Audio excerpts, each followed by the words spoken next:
there were 9,900 American planes that went down, a mix of mostly bombers, some fighters, and other aircraft. And in those planes, there was roughly 90,000 American flyers. Of the 90,000 lives, there were 70,000 that were killed in the event of being shot down, either in the air or coming down in parachutes and being killed by civilians or killed on impact of the aircraft. And 20,000 became prisoners of war.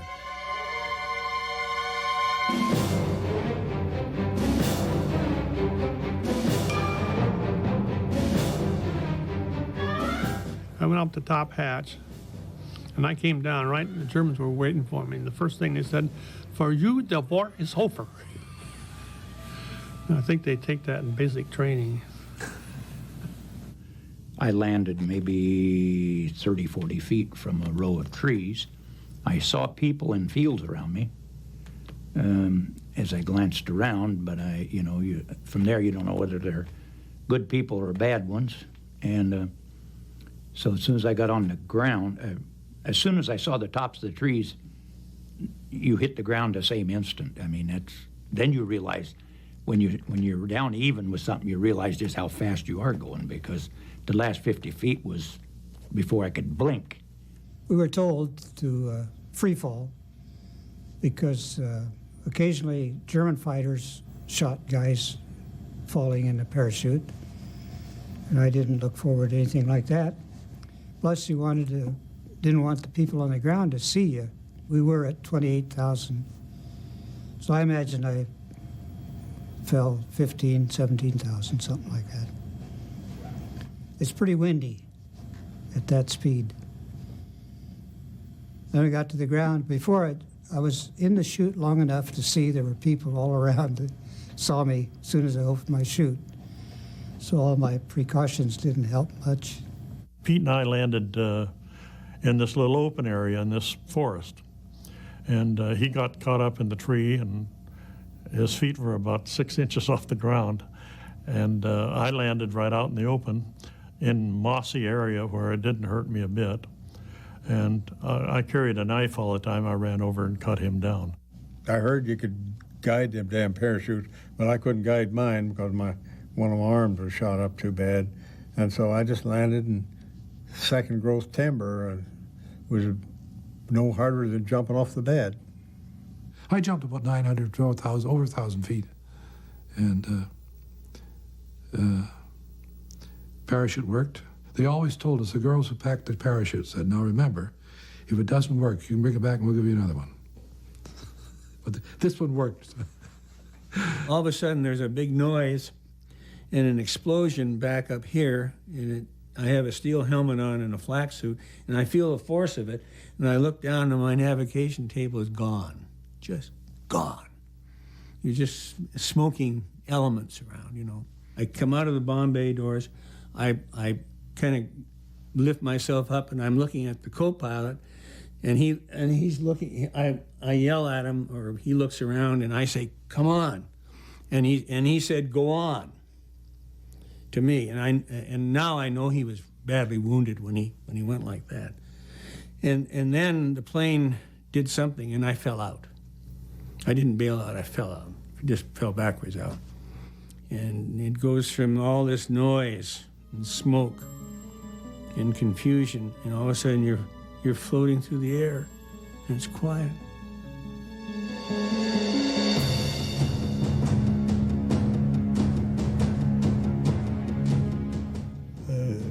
The Hitler Youth, you know, the 16, 15-year-old kids, the company of them came out. They were beating the brush for me until they found me.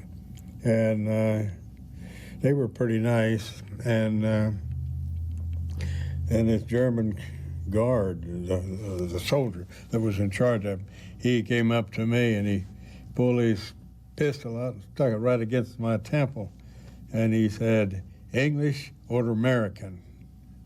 And then, you know, you got to think twice before you answer that.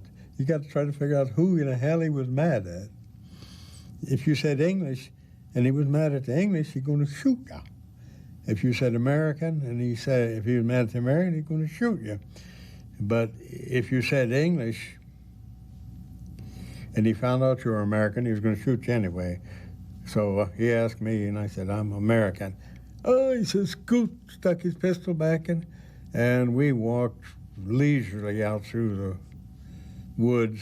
I couldn't walk very fast because I had a piece of shrapnel about an inch long stuck in my heel. And we ate blackberries, and we tried to, I couldn't talk German, he couldn't talk English, but we got a few things out of it. And he was nice, and they put me in a car, little Volkswagen, took me to this Gestapo place up on the hill. Then the guy that was so nice, when he got up there and the Gestapo got there, he yanked the door open, grabbed me by the collar, threw me out on the ground and kicked me 2 or 3 times and cussed me out in German. I guess he was just doing that for the Gestapo's benefit. We were quite close to the Yugoslavian border. Graz is right there. And we thought we had a pretty good chance. So Pete and I started out. Then we heard some noises, people coming up behind us. So we ran up into the brush and hid. And here was the rest of our crew that had been captured. And they were marching in front of us. So we just kept quiet and let them go. So we walked all that day and then all that night. And the next morning, I don't know how far we got. It was mountainous territory. He was in a lot of pain, and we came to a house. We were up on a hill looking down on this house, and it was just dawn. And we stayed there and watched the house to make sure there wasn't any men around, maybe just women, or maybe it wasn't occupied. But nobody seemed to show, so Pete he carried, we were all issued a pistol, but I never carried mine. I had a knife, and I didn't know what good a pistol would do anyway, but he gave me his pistol, and he went on down to the farm to get his hands taken care of, maybe some kind of medication, and get some relief. So I sat there on this hillside watching the house, and he knocked on the door and went in. And then I went to sleep. And when I woke up, he was coming out of the door with an old man with a rifle in his back, a shotgun turned out to be. And so I figured we'd had it, except that they came towards me and then over to the left. And so I had Pete's pistol, and I thought it was quite an old man, about my age now. And he had this shotgun right at Pete's back and was marching him down the little trail. So I came in behind him, and I was going to hit this guy or knock his gun away, and we'll take off again. But he heard the brush snap or something. He turned around, and he had this shotgun. It was over and under barrel shotgun, and he was shaking, and I could tell he was going to fire. So I threw my pistol up in the air and I lit the ground, and he did fire right over my head, and he wasn't more than 25 feet away, I guess. So and then I threw up my hands and threw the gun up in the air, and so he had 2 of us now. I got away for 5 days until I didn't have anything to eat. Wandered down, and I saw this little shack and farm shack, and went in the front door, and we went to the front door and knocked on the door, and in my high school German I said, "Ich bin hungrig," and I can't remember, it was a man, I think, and he went like that or something like that, and came out, brought me a plate of milk, or some milk and some bread. All of a sudden, a few minutes later, I saw these guys. I like to think they were in leather shorts, lederhosen. They may not have been. But they were walking out. I do remember they had 2 of the biggest rifles I'd ever seen in my life. And I said to myself, "Cook, you're not going to be a hero." And I took my .45 out, and I threw it as far as I could throw it.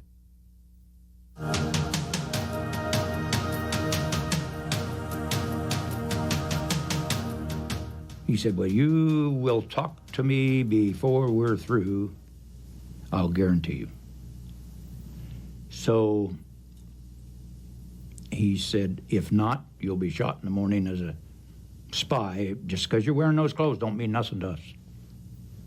You know, you could be a spy and still be wearing an Air Corps uniform. So anyway, I guess he was trying to impress a kid. He did. So as long in the mid-morning, I think, he called me back up there again, or had him bring me up, and he said, you're not going to talk to me. And I said, well, you asked me all these questions. I don't know. I can't even tell you. I was only there in that outfit for 2 weeks. I don't know the name of the commander. I don't know the name. I don't even know the name of the outfit I was flying with. He said, I have more information about you than you do. And he said, commenced to tell me the day we left the States that we'd flown over, what outfit when we went to Italy, then over to Corsica, everything. He said, I just wanted to see if you'd talk to me because you're very young. And he said, I'm sending 3 guards with you, and they're not to try to keep you from escaping, because I don't even care at this point whether you do or don't. If you do, you'll be shot. If you don't, think about it. He said, you've come this far in this war. We all know what's going to happen. He said, it's winding down rapidly. And he said, you guys know as well as I do how it's going to end at this point. Mind your manners. Do what's told. Don't do anything stupid. And you'll go home. That came from the German lieutenant. He was right. He told me where I went to high school, who my friends were, when I shipped overseas. They had such detailed information on me that my mouth fell open. I'm sure I confirmed everything that they maybe didn't know by the expression on my face. They knew my CO. They knew they knew the time that I took off, everything, and I just was amazed. They knew every name on the crew. They knew where we came from, Lecce, the whole works.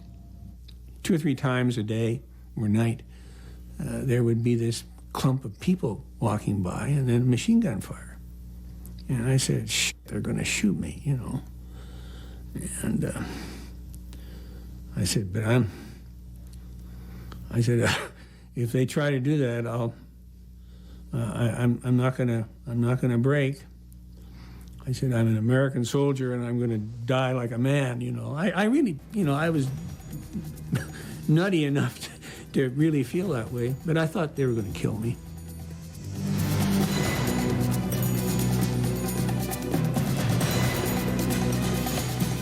I went into the camp and was processed, and while we were in there, the Germans had a loudspeaker system. And in German, I heard the words, Heute der große Kampf in den Westen hat begonnen. And there was a guy next to me. I said, what in the hell are they talking about? He said, the second front has started. He said, we've invaded. Heute, today, the great battle in the West has begun. Well, that was the invasion day. So they told us, you know, over their loudspeaker system in German. And I kind of said, oh, hell, we'll be out of here in 6 weeks. And then nearly a year later, I'm still there. The treatment wasn't too bad. You could get an angry guard if he had gone home for the weekend and his house was blown apart while he was gone. He'd get pretty bitter. But and they had places where we could walk outside, and they had a wire about foot high, I guess, on pegs all the way around the compound. And if we set our foot on that, they would shoot us. And of course we knew that, so we didn't do it. And as long as you did what you were told, I can't say that the treatment was bad. The worst thing about that whole experience was lack of food. And the Germans themselves didn't have much. Probably the first 4 to 6 weeks were the hardest part of captivity. Being captured is the hardest part, but the second hardest part then is trying to get used to being hungry, because you get, as time goes on and you lose weight, you get a little more used to it all the time. Some days they had very little, and other days you had a small, maybe 2-inch piece of black bread would be your share, and a small bowl of some kind of watery soup. Sometimes it had meat flavor, sometimes it didn't. I remember a couple of times the only flavor you could get out of it was the rotten potatoes they'd used in it. Anyway, I lost about 40, 50 pounds in the first 4 to 6 weeks, and then after that, why, you're just hungry, but you don't. It's not the foremost thing on your mind. Every day, at least twice a day, we all had to line up out in front of our barracks, and Germans would count us. We lined up in fives, because that's the only way they knew how to count, I guess. Several times while we were out lined up, 3 Me-109s had come flying over. I don't know if they were training or coming back from a mission or what. I suspicion training. And they knew we were all flyers, so they'd buzz the field and peel off in wingovers, showing off a little. Well, one day one of them peeled off and flew the thing right into the ground and blew up. And we all said, well, there's no way that guy could survive with 5,000 of us down there saying, blow up, you son of a bitch. We started cheering and doing stupid things, so they cut loose with machine guns over our head to calm us down, which did real quick.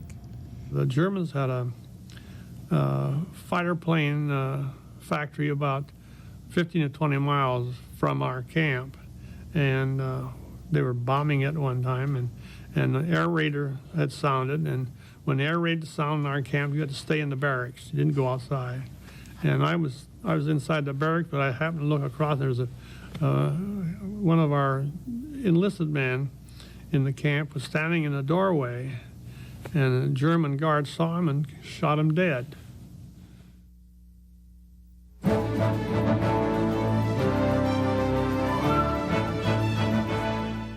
I remember the first formation we had when we got there. They lined us all up, and we all had to stand there at attention. And he said, "Gentlemen, I must tell you this. Escaping will no longer be the sport. Anyone trying to escape will be shot." And we all threw our hats up in the air and cheered. And a couple of days later, somebody tried it. And he had a nice funeral. Escaping from Stalag 17B wasn't like Hogan's Heroes and the movie. It was damn serious business. You'd have to get shot. I remember one time I walked in the room and they were getting this man ready to go out the gate as a German officer or German soldier.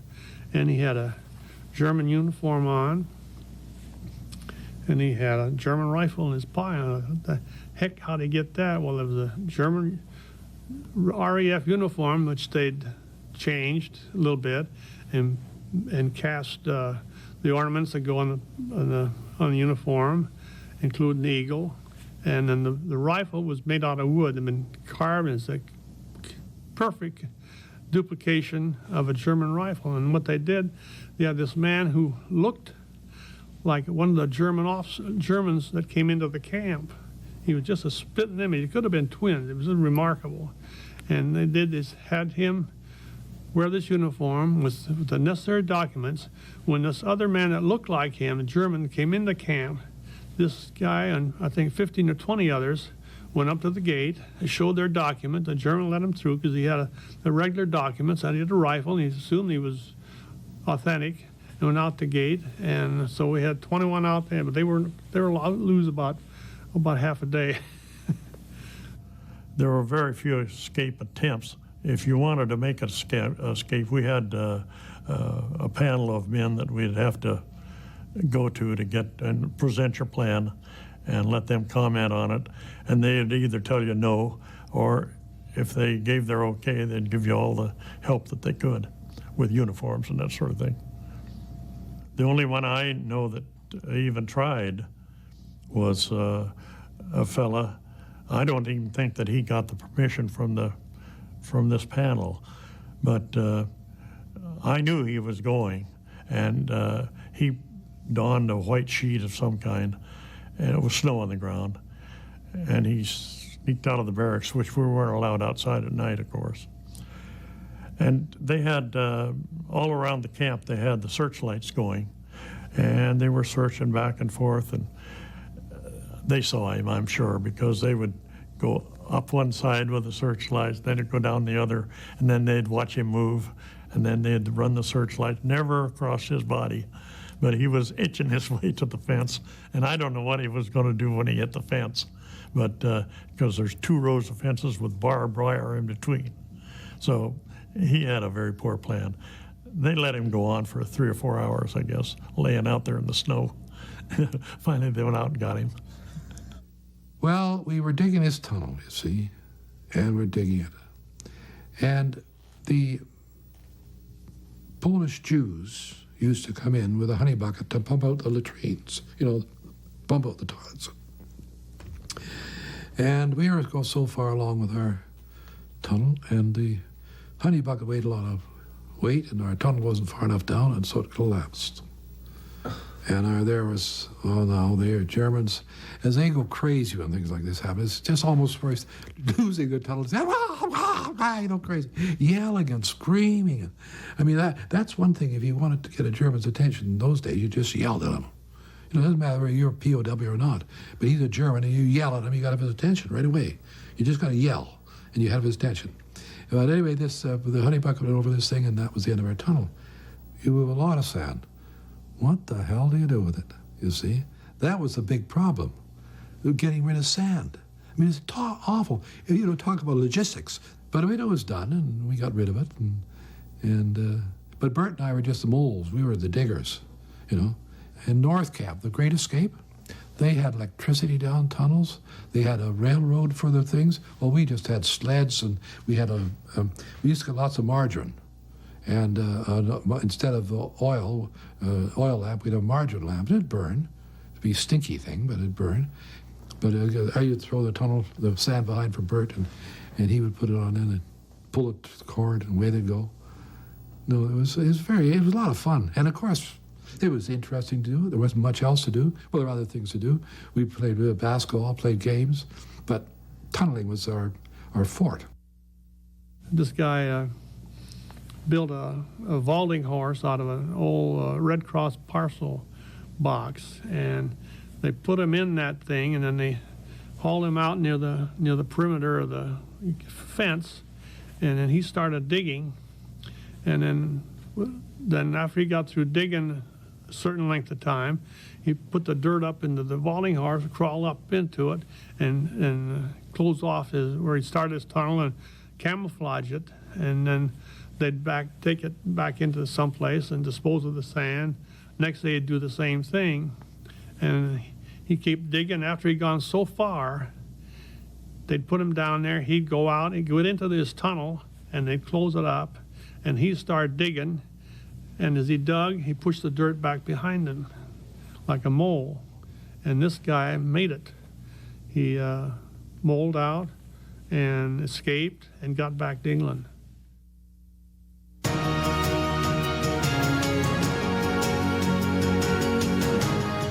One night, the guards came in on Rouse, and we packed up everything we could, and we broke up bed slats and made sled, our crew did, made a sled and put all we could on that, And as we left the gate, they opened the warehouse full of Red Cross parcels, and we took all of those that we could hold.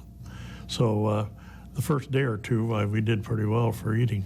We had heard about this death march, in Bataan. We thought it was comparable, but of course it wasn't. But it was bad. The cold was the worst, and the hunger. They were moving all the air officers down south to be for Hitler's retreat, and we were going to be hostages. That was the story anyway, and I guess it was true, because that's where we ended up, down in Moosburg, which is very close to Munich. And there we were in huge big tents, a couple hundred in a tent, It was just packed, one body after another. Patton's troops came in, the tanks and all. we heard those rumbling up a couple of days before they came. And the guards there are all vacated. They left the gates open and all. And then the tanks came in, and it was real thrill to get liberated.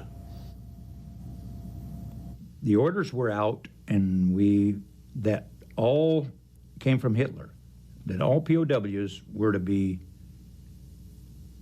eliminated rather than be given back.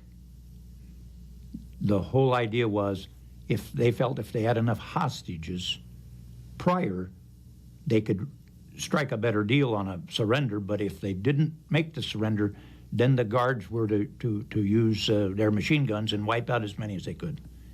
And a few of them tried that at the camp that morning.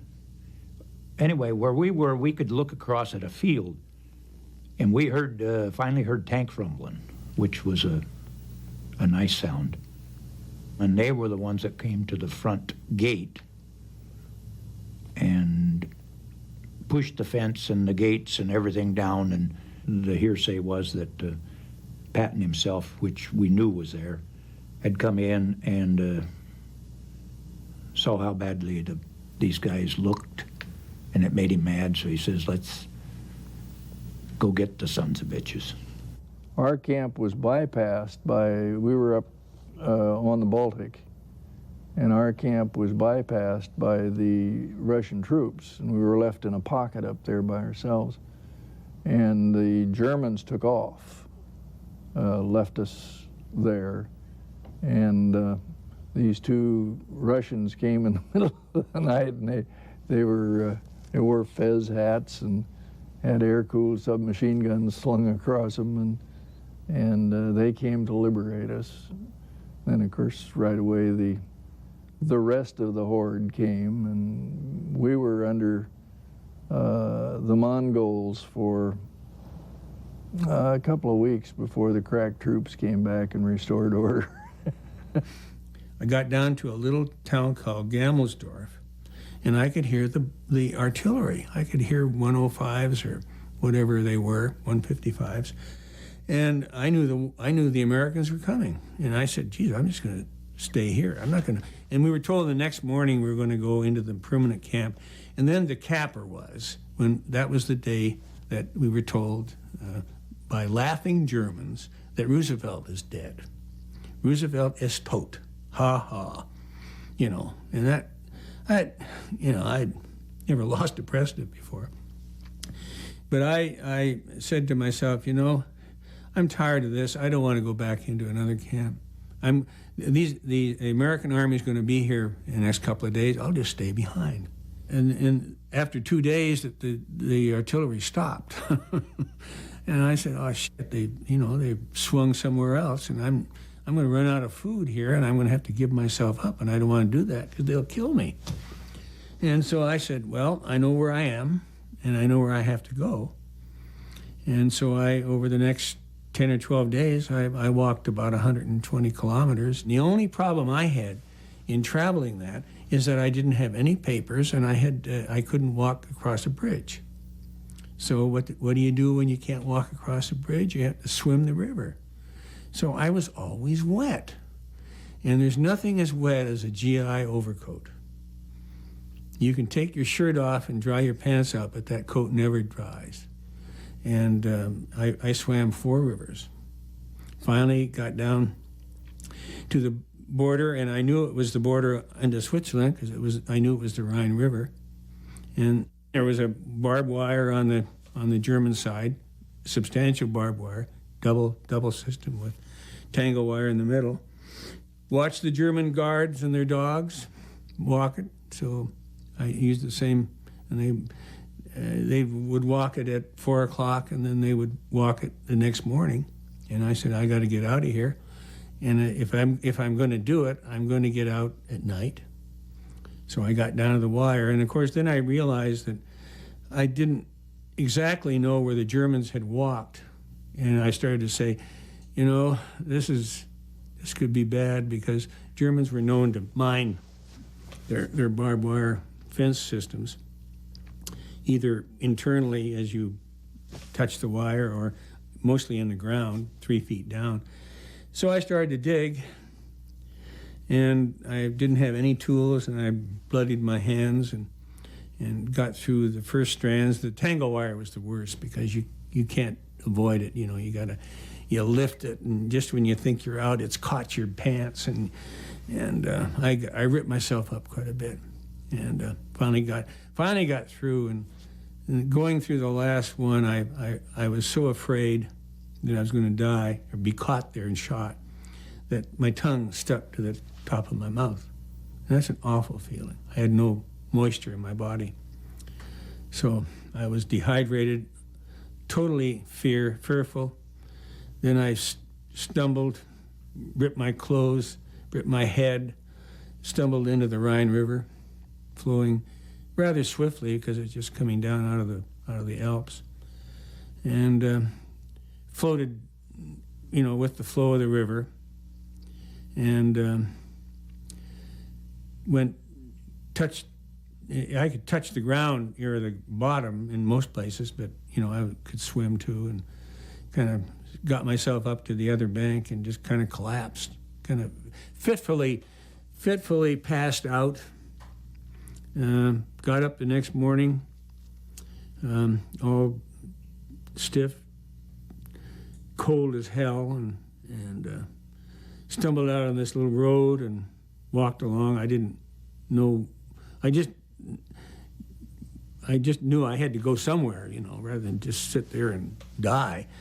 And I was stumbling along this road, and this guy on a bike came roaring around the corner, and he stops and gets off the bike, and he's got a uniform on. It looks like a German uniform, a blue-gray uniform. And I said, "Oh God, after all this, didn't I get out?" I thought maybe I'd cross back in or did some dumb thing. I was really almost delirious at that time, and I kind of stumbled to him, and I said, I got within about 20 feet. I don't know what I look like, but it would be nice to have that picture right now.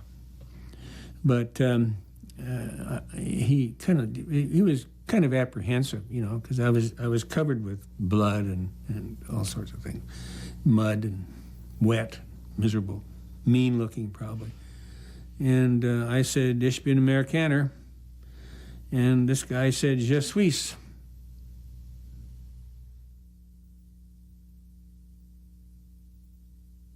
I have seen German soldiers who were prisoners in Russia coming home, and their filthy, dirty, greasy clothes, and maybe don't have shoes. And I think about them may not have any family left and no place to go. And I think about how fortunate I am that I had something to come home to. And those guys, granted, they did terrible things, a lot of them, but a lot of them were just young men like me.